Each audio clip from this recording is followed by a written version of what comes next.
नमस्कार दोस्तों, लोकतांत्रिक आवाज में आपका स्वागत है। मैं रजनीश सिंह तोमर, राष्ट्रीय संयोजक, लोकतांत्रिक आवाज में भारत की जनता को हार्दिक नमन करता हूं। दोस्तों, आज का एक टॉपिक ये है कि राहुल गांधी की मजबूरी। ये फोटो ही देखिए कि केजरीवाल जी तो अपने को धन्य महसूस कर रहे हैं कि आज राहुल गांधी के साथ मौका मिलाने का, हाथ मिलाने का मौका मिला। लेकिन राहुल का फेस देखिए कि वो एक मजबूरी भरा फेस दिख रहा है कि भाई मजबूरी में हाथ मिला रहे, नहीं तो तुम्हारे साथ हम थोड़े हाथ मिलाते। आखिर अरविंद केजरीवाल को जो ये गले लगाए हैं, इसके पीछे राहुल गांधी की क्या मजबूरियां हैं।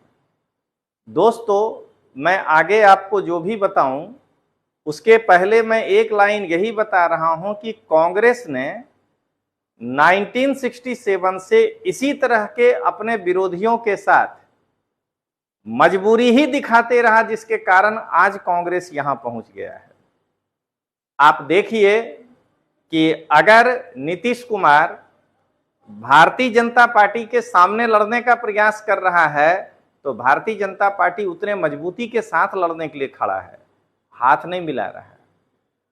जो कि इनके पूरे वोट बैंक को खा गया, उसके साथ जो है ये चाह रहे हैं कि मैं फिर से जुड़ने का प्रयास करूं, तो ये आत्मघाती कदम होता है। वो इनको बाद में पता चलेगा, जो 67 से ये करते आ रहे हैं। सबसे पहले दोस्तों, मैं आपको बताऊं कि आखिर राहुल गांधी की मजबूरी क्या है। राहुल गांधी की मजबूरी जानने के लिए दोस्तों हमें सबसे पहले इनके एक एक स्टेट वाइज हमको देखना पड़ेगा। दोस्तों, सबसे पहले केरल, यहां अरविंद केजरीवाल कोई फैक्टर नहीं है। केरल में जो है, अगर वाम मोर्चा इनके साथ आता है तो यूडीएफ जो इनका अपना गठबंधन है, यूनाइटेड डेमोक्रेटिक फ्रंट, वो एलडीएफ के साथ अगर जुड़ गया तो ये केरल में अत्यंत मजबूत स्थिति में है, क्योंकि केरल में इन्हीं दोनों गठबंधन को वोट मिलता है। तो यहां इनको किसी के साथ जुड़ने की आवश्यकता नहीं है। अब आइए दोस्तों तमिलनाडु। तमिलनाडु में ये डीएमके के साथ जुड़े हुए हैं, विवादित बयान के बावजूद जुड़े हुए हैं। इनको पता है कि डीएमके प्लस कांग्रेस अगर चुनाव लड़ती है तो कोई दिक्कत नहीं है, यहां इनके लिए केजरीवाल फैक्टर नहीं होगा। इनको मालूम है कि अब वहां से कर्नाटका में केजरीवाल अपना पूरा ताकत लगा के देख लिया, कर्नाटक के चुनाव में कोई फर्क नहीं पड़ा। तो कांग्रेस को पता है कि वहां मेरी और बीजेपी की सामने सामने फाइट है, केजरीवाल वहां कोई फैक्टर नहीं है। तेलंगाना, वहां पर इनको टीआरएस चंद्रशेखर राव के साथ है। आंध्र प्रदेश में ये वाईएसआर कांग्रेस के साथ लड़ रहे हैं। इनको जो है महाराष्ट्र में केजरीवाल से कोई प्रॉब्लम नहीं है, क्योंकि महाराष्ट्र में केजरीवाल कोई फैक्टर नहीं है। ये उद्धव ठाकरे और एनसीपी के साथ लड़ रहे हैं। इनको जो है उड़ीसा में केजरीवाल कोई फैक्टर नहीं है, वहां बीजू जनता दल के साथ इनका फाइट है और बीजेपी त्रिकोणीय संघर्ष है। जब ये बंगाल जाते हैं तो दीदी जो है इनका सारा सीट खा गई हैं और वो इनके गठबंधन में आ गई हैं, इंडी अलायंस में। तो इंडी अलायंस में आने के कारण इनको वहां भी केजरीवाल फैक्टर नहीं दिखाई देता है। बिहार के अंदर इनके साथ लालू प्रसाद और नीतीश कुमार साथ खड़े हैं। लालू जी तो इनके साथ ऐसे खड़े हैं कि इनको मुर्गा बनाना भी सिखाए हैं कि कैसे चिकन बनाया जाता है। तो एकदम यूट्यूब पर सबके सामने एकदम मसाला पीसने से लेकर के सब कुछ बताए हैं। तो वहां भी इनको केजरीवाल फैक्टर नहीं दिखता है। यूपी के अंदर समाजवादी पार्टी के साथ जो है कांग्रेस गठबंधन करना चाहेगी, केजरीवाल से इनको कोई दिक्कत नहीं है। इनकी पहली और सबसे बड़ी समस्या है दिल्ली, जो ये केजरीवाल के साथ शेयर करके चुनाव लड़ना चाहते हैं। और दूसरा मैं अभी आगे बताऊंगा, पहले एक दिल्ली की स्थिति देखिए दोस्तों। सबसे पहले दिल्ली के चुनाव को ऐसे ध्यान में रखिएगा कि ये क्यों परेशान है। 2019, 2020 और 2022 ये एमपी का चुनाव था, ये असेंबली का चुनाव था और ये एमसीडी का चुनाव था। अब जरा देखिए कि दिल्ली के 2019 में जो चुनाव हुआ था उसमें नरेंद्र मोदी जी के देख करके उनके चेहरे को 56.9% वोट जो है बीजेपी को मिला है। कांग्रेस किसी तरह 22.5% वोट पर टिकी हुई है और आम आदमी पार्टी का तीसरा नंबर था और वो 18.1% पर टिकी हुई है। तो केजरीवाल को तरजीह देने का पहला कारण यही है कि कांग्रेस को लगता है कि अगर हम सीट का बंटवारा कर लें तो ये 40.6 होता है, जीत तो नहीं पाएंगे लेकिन हम दिखा पाएंगे लोगों को कि देखो हमारा परसेंटेज ऑफ वोट बढ़ा है। ये 40 और 56 अभी भी बहुत बड़ा गैप है और भारत जोड़ो यात्रा से ये मालूम है राहुल गांधी को कि 22% 40 नहीं हो जाएगा। भारत जोड़ो यात्रा से या ये जो भी करने जा रहे हैं आखिर कुछ भी करेंगे, मैं एक जनता के हिसाब से बता रहा हूं कि जब मुझे दिखाई देगा कि राहुल गांधी को पीएम बनाना है तो मेरा तो कभी बटन दबेगा ही नहीं हाथ में ईवीएम पे। मैं एक जनता के हिसाब से बोल रहा हूं क्योंकि मेरे जैसा सामान्य आदमी मानता है कि राहुल गांधी से ज्यादा मैं जानता हूं जहां तक देश के बारे में पता है। पैदल चलने से आदमी देश नहीं समझ लेता है, भीड़ में जेट सिक्योरिटी के अंदर जो आदमी देश के लिए चल रहा है उसको कितना जानकारी है देश के बारे में। वो नरेंद्र मोदी साहब जैसा बाइक पर पीछे बैठ के गुजरात के गांव-गांव नहीं घूमे हैं अकेले। फिर भी एक इनको आशा है कि 40.6 अब भारत जोड़ो यात्रा के कारण ये कहीं अगर जो है 42% या 43% पे चला गया तो यहां बीजेपी 53% पे आ जाएगी तो कोई बात नहीं है, अपने को जो है एक सम्मानजनक स्कोर मिलेगा। यह है पहला कारण। देखिए जरा असेंबली चुनाव में ठीक बीजेपी के बराबर आम आदमी पार्टी को वोट मिला है, लेकिन बीजेपी असेंबली इलेक्शन में आम आदमी पार्टी के जैसा धाराशायी नहीं हो गई है। 38.51% वोट पाया है और अगर किसी को सबसे ज्यादा नुकसान हुआ है तो वो है कांग्रेस। आप सोचिए राष्ट्रीय पार्टी होकर के 4.26% वोट आया है इनको असेंबली चुनाव में। अरविंद जी को गले लगाने का राहुल जी का यही पहला कारण है।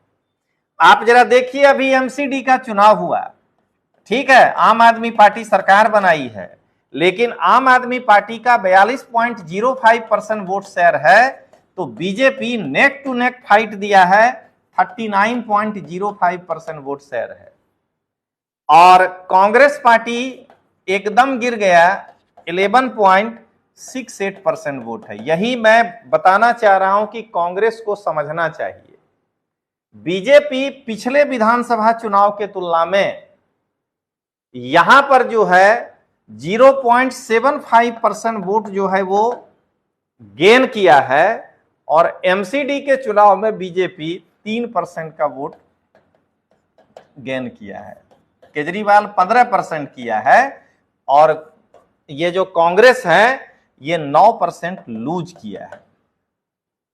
आप जरा सोचिए दोस्तों कि दिल्ली की इस स्थिति को देख करके कांग्रेस को केजरीवाल के चरणों में दिल्ली में तो नतमस्तक होना ही पड़ेगा, क्योंकि अगर ये नहीं नतमस्तक होंगे तो हर हाल में जीतना बीजेपी को ही है। क्योंकि ये तीन चेहरा देख लीजिए, जब नरेंद्र मोदी खड़े होते हैं दिल्ली की जनता को ये कहने के लिए कि मैं लीड करूंगा, मैं पीएम बनूंगा, तो दिल्ली की आधी आबादी मोदी साहब के साथ खड़ी हो जाती है और उस केस में केजरीवाल का रेपो बहुत नीचे चला जाता है। दिल्ली की जनता 18% ही इनके साथ सहमत है। उसी तरह जब केजरीवाल कहता है कि मैं फ्री दूंगा 300 यूनिट बिजली, तो दिल्ली की जनता इनके नेतृत्व को देखकर चली जाती है, लेकिन केजरीवाल के जैसा बीजेपी का वोट शेयर एकदम नहीं गिर जाता है। नरेंद्र मोदी का रेपो फिर भी विधानसभा चुनाव में, जबकि वो कैंडिडेट नहीं है सीएम के, तब भी केजरीवाल को इतना बड़ा जो है झटका वो दे देते हैं। और जब आप दोनों तटस्थ देखिएगा और दोनों तटस्थ में ये बार बार झूठ बोलेंगे कि मैं तो दिल्ली में ही हूं, एमसीडी दे दोगे तो हम और शैली ओबराय एक ही साथ काम करने लगेंगे। एक तरह से इन्होंने डबल इंजन की सरकार समझाने का प्रयास किए हैं, तब भी जो है दिल्ली की जनता नेक टू नेक फाइट करा देती है। तो इसका मतलब यह है कि दिल्ली के 7 सीट पर एकदम कहीं फाइट नहीं है। अगर ये दोनों अकेले लड़ जाए तो साथ लड़ेगा तो ऐसा नहीं है कि ये सीट जीत जाए। बीजेपी को कैंडिडेट के लिए कुछ स्ट्रेटेजी अपनाना होगा, बस इतना ही करना होगा। यह है दोस्तों पहला कारण केजरीवाल को एकदम ये ऐसे करके हाथ मिलाने का। अब आइए दूसरा बताते हैं, पंजाब। इनको पता है कि अगर मुझे केजरीवाल के साथ गठबंधन हो जाए, भले न पंजाब में 8 सीट रख ले केजरीवाल, क्योंकि ये लोग अभी एक भाषा बोल रहे हैं, मैं कोई कुर्बानी देने के लिए तैयार हूं। अरे बकरीद में कुर्बानी देने जा रहे हो क्या? ये बताओ, बकरा उकरा हो क्या कि कुर्बानी दोगे? तो पहले सुनिए, कोई भी कुर्बानी देने के लिए तैयार हैं। बस यही लग रहा है कांग्रेस को कि अगर अकेले लड़ेंगे तो एक सीट नहीं आ पाएगा 13 में से, क्योंकि पंजाब की जनता कांग्रेस से बहुत नाराज है। बीजेपी का वहां संगठन ही नहीं है, इसलिए न बीजेपी से नाराजगी है न खुशी है। लेकिन कांग्रेस से पूरी तरह नाराज है, क्योंकि पंजाब में जो वोट पड़ा है वो चन्नी साहब के विरुद्ध पड़ा है, नवजोत सिंह सिद्धू के विरुद्ध पड़ा है और पूरी के पूरे कांग्रेस पार्टी के विरुद्ध पड़ा है। तो इनको लगता है कि अगर हम दोनों मिलकर चुनाव लड़ जाएं तो अगर मुझे 5 ही सीट दे देता है तो मेरे जीतने का चांस 4 तो रहेगा। माने इनको वो बीज गणित का फार्मूला समझ में आ रहा है कि 1 + 1 2 हो जाएगा। तो चलो जहां 0 हो जाएंगे अगर, तो वहां कम से कम 4 तो गेन करेंगे। यह है दूसरा कारण जो ये केजरीवाल जी को ये ऐसे करके गले लगा रहे हैं। अब इसके बाद जो इनकी सबसे बड़ी समस्या है वो ये है कि इसको दिल पे नहीं लीजिएगा, यह एक उदाहरण है। मैं केजरीवाल जी को खटमल नहीं कहना चाह रहा हूं, ये बताना पहले जरूरी है, क्योंकि आजकल लोगों को मतलब कि ये होता है। यह एक उदाहरण है कि जैसे खटमल शरीर का सारा खून नहीं चूस सकता है, लेकिन रात भर खटिया परेशान जरूर कर सकता है। तो केजरीवाल जी का अभी राजस्थान, मध्य प्रदेश, छत्तीसगढ़ में वही हालत है कि वो सरकार नहीं बना सकते हैं, लेकिन कांग्रेस को रात भर परेशान कर सकते हैं। अभी जो कांग्रेस राजस्थान में, छत्तीसगढ़ में, मध्य प्रदेश में जो सरकार बनाने का ख्वाब देख रही है, ये ख्वाबे है, लेकिन जो भी देख रही है, अगर मान लीजिए गुजरात वाली स्थिति तीनों जगह हो जाए कि जनता आवेग में आकर के 10% वोट केजरीवाल को दे दे, जनता आवेग में आके 8% वोट केजरीवाल को दे दे, और जनता आवेग में आके 6% वोट अगर केजरीवाल को दे दे, तो पता चला कि तीनों राज्य इनके हाथ से निकल जाएगा। तो एक तो निकला ही है, मध्य प्रदेश में ये है ही नहीं, अभी की बात कर रहे हैं, और उल्टा दोनों राज्य भी हाथ से निकल जाएगा। तो ये बताइए, तो उसके बाद कांग्रेस बचेगी कहां? इतने छोटे से एक राज्य हिमाचल प्रदेश, और उसके बाद कर्नाटक, चुनाव लड़ने के लिए पैसा कहां से आएगा भाई? मेन यही है, अगर ये राजस्थान, छत्तीसगढ़ और अगर ये मध्य प्रदेश जीत जाएं तो कम से कम चुनाव लड़ने के लिए पैसा तो आएगा। इसलिए ये जो है इनके साथ ऐसे करके नतमस्तक है। एमपी चुनाव बाद में, पहले एमएलए चुनाव में ही ये धाराशायी हो जाएंगे। और मैं एक अंतिम आपके सामने बता रहा हूं, एमपी चुनाव बाद में सोचिएगा, पहले यही समझ लीजिए कि केजरीवाल इनका खेल बिगाड़ देगा। राजस्थान, मध्य प्रदेश और छत्तीसगढ़ में 3 राज्य के हाथ से निकलते ही सरकार बना लेने से इनको एमपी में वोट नहीं मिल जाएगा, वो तो मोदी साहब के नाम पर वोट मिलता है, लेकिन चुनाव में झंडा पताका, गाड़ी में पेट्रोल भराना, आदमी को भाड़ा पे लाना, ई वाला तो पता चल जाएगा ना कि भाई इतना पैसा है अपने पास। वो 3 राज्य के निकल जाने पर यह स्थिति हो सकता है। और अब मैं आपको बता रहा हूं दोस्त, जरा समझिएगा कि इंडी अलायंस बार बार बोलता है, ये इसलिए भी घबराए हुए हैं, इंडी अलायंस बार बार बोलता है कि मेरे पास 63% वोट है, हमारे अलायंस में 63% वोट है। तो जब तुम्हारे पास 63 है ही, तब पिछले चुनाव में आम आदमी पार्टी को जो है 0.044% वोट आया था लोकसभा चुनाव में, अबरी बहुत बढ़ेगा तो 1.4 हो जाएगा। तो जिसको 63% वोट है वो एक 1.4 वाला के सामने काहे ऐसे हाथ पैर के नीचे झुका हुआ है। तो हकीकत में 63% वोट इंडी अलायंस के पास नहीं है। कैसे? तो मैं पहले यह दिखाना चाह रहा हूं कि जो दल बीजेपी के साथ नहीं है, मान लेते हैं, लेकिन अगर वो इंडी अलायंस में नहीं है तो उसके साथ तो वो सीट शेयर नहीं करेगा। तो पहले देखिए कि पिछले लोकसभा में जो इंडी अलायंस के साथ नहीं गया है उनका वोट कितना है। बीजेपी पिछले इलेक्शन में 37.30% वोट पाया था। मैं बात कर रहा हूं only Bharatiya Janata party, NDA नहीं। बहुजन समाज पार्टी अभी घोषणा नहीं किया है कि मैं अलायंस में जाऊंगा कि नहीं, 3.62% वोट पाया था। ये कैसे हो गया तुम्हारा यार 63%? वाईएसआर कांग्रेस तुम्हारे साथ नहीं है, एक भी मीटिंग में शामिल नहीं हुआ है, 2.53% वोट पाया है। तेलुगु देशम पार्टी तुम्हारे अलायंस में नहीं है, 2.04% वोट पाया है। बीजेडी नवीन पटनायक की पार्टी आपके मीटिंग में शामिल नहीं हुआ है, 1.66% वोट है। एआईएडीएमके ये तो एनडीए के साथ है, इसको 1.35% वोट आया है। टीआरएस आपके किसी मीटिंग में शामिल नहीं हो रहा है, 1.08% वोट आया है। शिरोमणि अकाली दल आपके किसी मीटिंग में नहीं है, 0.62% वोट आया है। जनता दल एस आपके किसी मीटिंग में नहीं है, 0.56% है। लोक जनशक्ति का टोटल धड़ा आपके साथ कोई नहीं है, और इतना ही मिलाने पर हो जाता है 52.28%।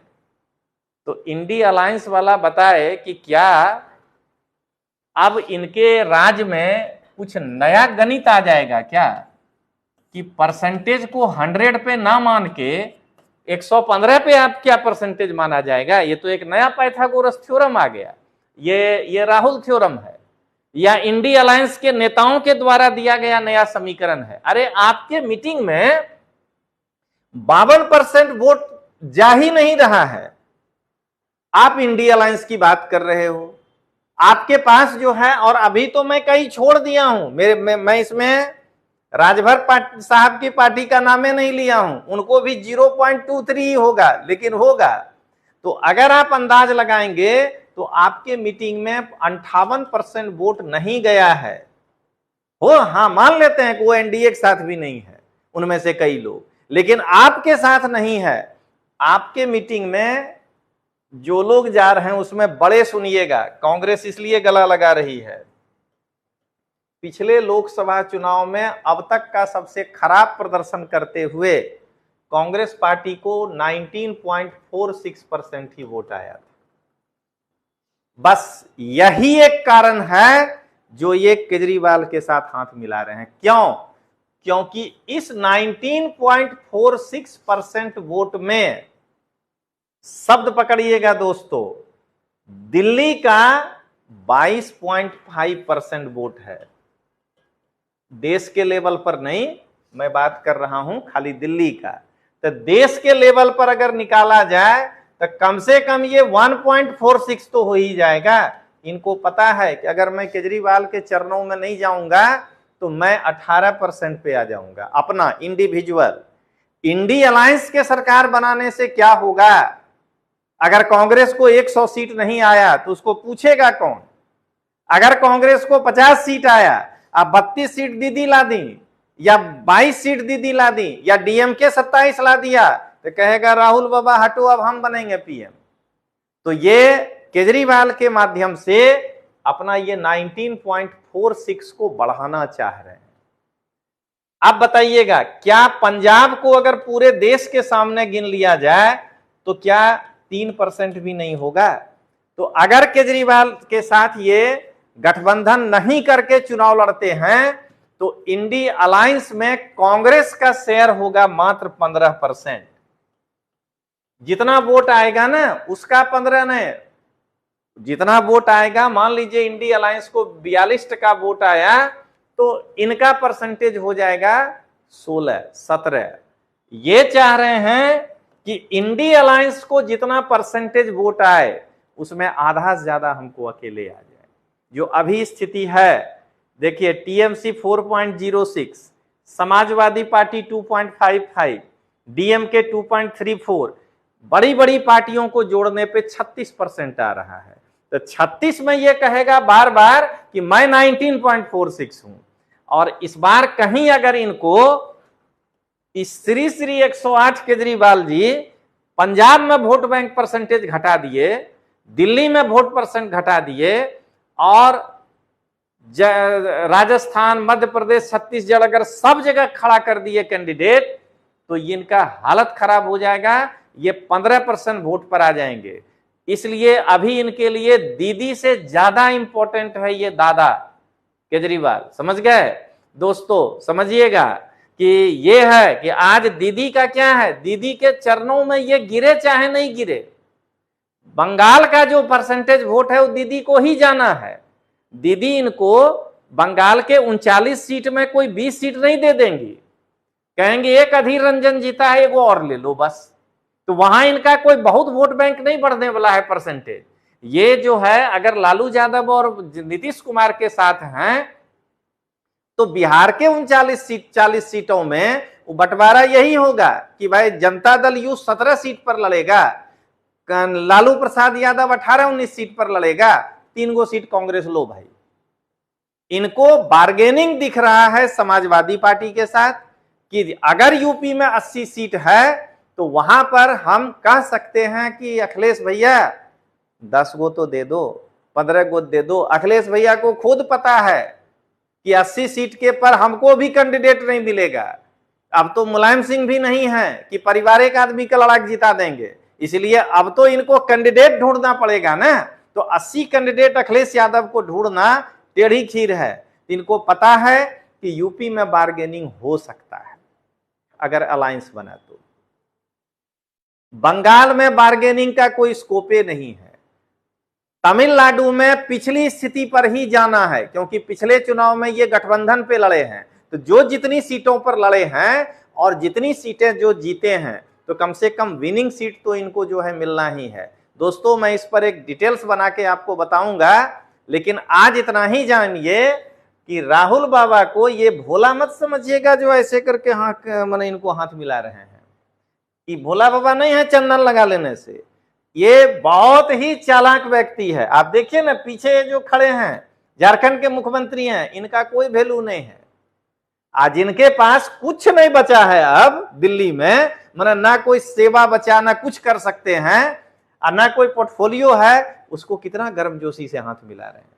उसका रीजन यही है कि बाबा को पता है कि अबरी क्या होने जा रहा है। तो चलिए दोस्तों, आज के लिए काफी है। मैं सीट शेयरिंग पर आऊंगा। तब तक के लिए जय हिंद, जय भारत।